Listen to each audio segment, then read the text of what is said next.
Hey guys, hope y'all are all doing well. Today we're going to be taking a look at Ontario Rat 1 folder. I've had this for about a year now, and I don't know why, but I have not recorded a review or done anything, camera wise with it. Like, I've used it plenty. It's one of my EDC knives, and just never got around to it. And like, along with this knife and a bunch of others, I had, I just been kind of avoiding doing the review, just been busy. But hopefully I'm going to get some of them cranked out here in these next couple of months. So anyhow, we're going to read you some spec. Alright, so let's hop right to it. You got a closed length of about 5 inches there.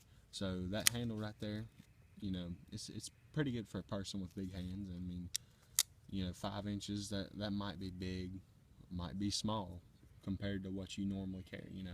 It's probably, it's probably large for me. Well, excuse me.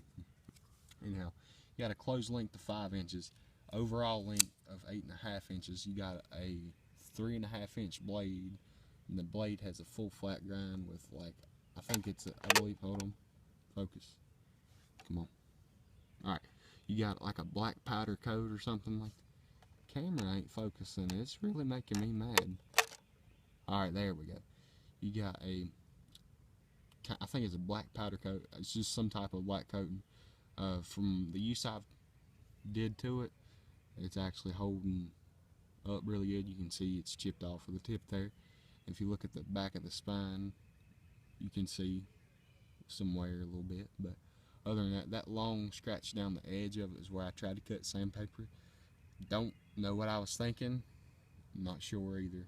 So, we all have those moments. And you got dual thumb studs and a 4-position pocket clip.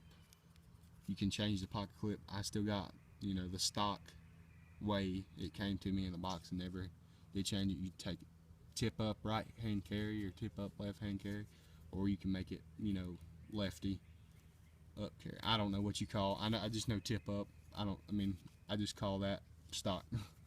That pocket clip from mine, where it's been in my, rode in my pocket some, it's a bit loose. I've never had a chance to tighten that up, but it's just got some, what are those, star screws or hex screws or something. I believe they're star screws. But anyhow, it holds a good edge. All's 8. Yeah, all's 8 steel. Not the best, but certainly for the price point, they did really look good on that.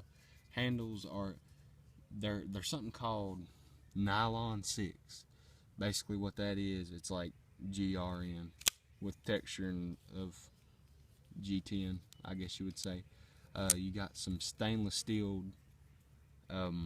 liners in there. They are tempered, and I think the Rockwell hardness on it is about 56 to 57.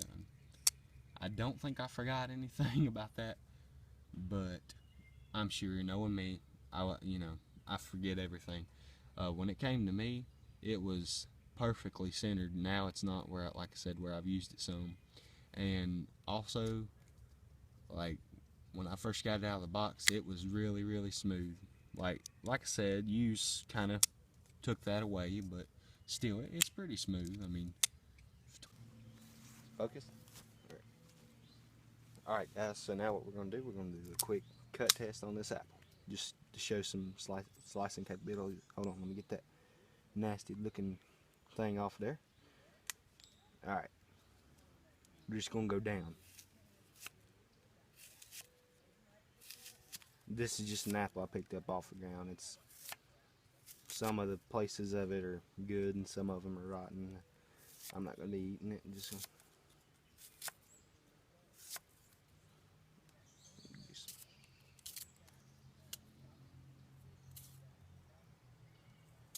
So yeah, it's got cutting capability.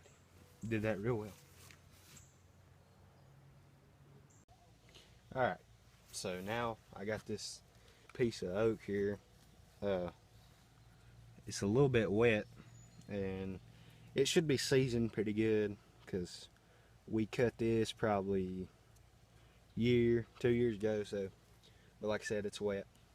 And I don't know if I said this earlier, but I haven't sharpened this thing in a while, so it's just going with what the edge has on it. It still cuts pretty good. I mean, it'll probably. I just haven't had time. Oh, I just haven't had time to put an edge on it. I don't use it that much anymore.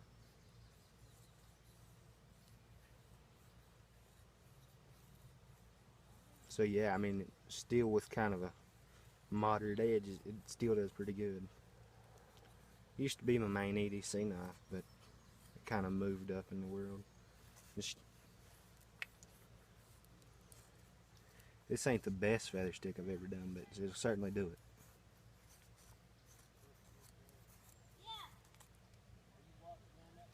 Seriously.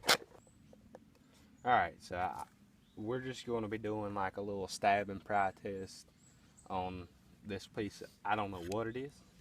Looks to be like old flooring strip or something like that, but we're just going to be doing some downward stabs and prying it out. Like I said, it rained earlier, so it's kind of wet, but I mean, I could have found other stuff, but I'm not going to be using this anymore. I mean, it's just junk, so why not?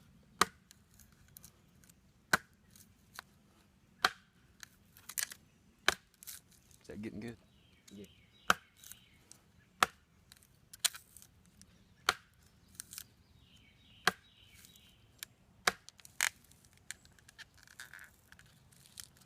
You know, normally I wouldn't do this with a knife, but I mean, I've tested this. It's strong.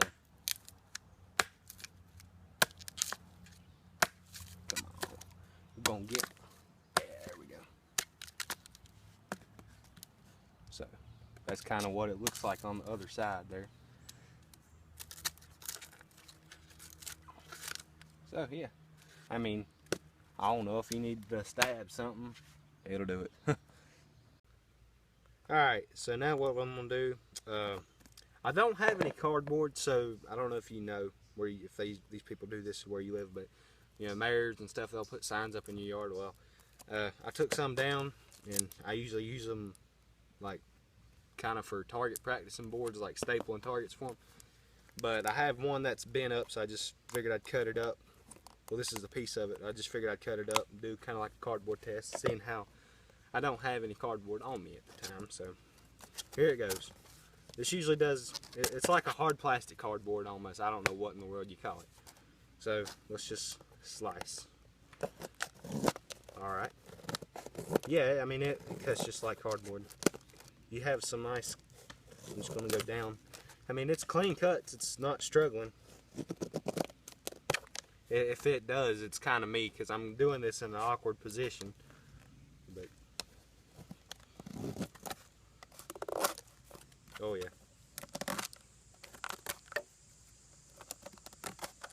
So yeah.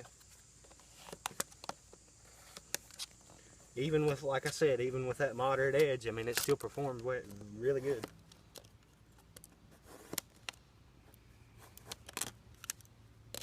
So yeah. Alright guys, so this kind of sums it up for my review on the Ontario Rat 1. I just want to say, if you're in the market for, you know, a good folder under $50 or even under $30, most of the time you can get this one. Like I said, there's many more models out there in different colors. They're kind of pricier than the other ones, but the one that I have, you can usually get it from anywhere from 20 to 25. Like I said, I mean, there's so many other options you can if you got a little bit more. It's really almost similar to the Spyderco Tenacious. I mean, they're both made out of, for the money anyhow. Oh, sorry, you can't see that. For the money, I mean, they're both made out of what I would call, you know, necessary materials. I mean, they both have good handles on them, but this will come in a different review, but we're going to talk about that. I mean, they have real good materials for their price range. I mean, that steel Alls 8, I mean, not the best, but certainly not like some of the other stainlesses out there. I mean, you know, you can put an edge on it and it'll keep its edge for a while, but I mean, you just have a good sharpener and they'll take care of it. Handles fit real good. There's a real tough liner lock in there. I mean, fast deployment. It just takes some kind of getting used to. I mean, overall, feels real good. I know it's a strong knife. I mean, but one thing about mine, I have to fix it. My pocket clip is loose, but it shows the normal wear and tear. But what knife is it? I don't know. Those look like star heads, but if you got the right set of wrenches, you can take that belt clip off and switch it around to whatever. If you're a lefty, put it on the left side, or whatever. You got options there. And like I said, you can buy it non-coated or not, but I definitely recommend it. Like I said, if you're in that budget range. Anyhow, guys, I appreciate y'all stopping by, and we're going to be trying to do some more folder reviews on this channel. This is actually my first folder review. I've had this for like a year and a half. Just haven't had the chance to do it. So like I said, thanks for stopping by, and we'll catch y'all in the next video.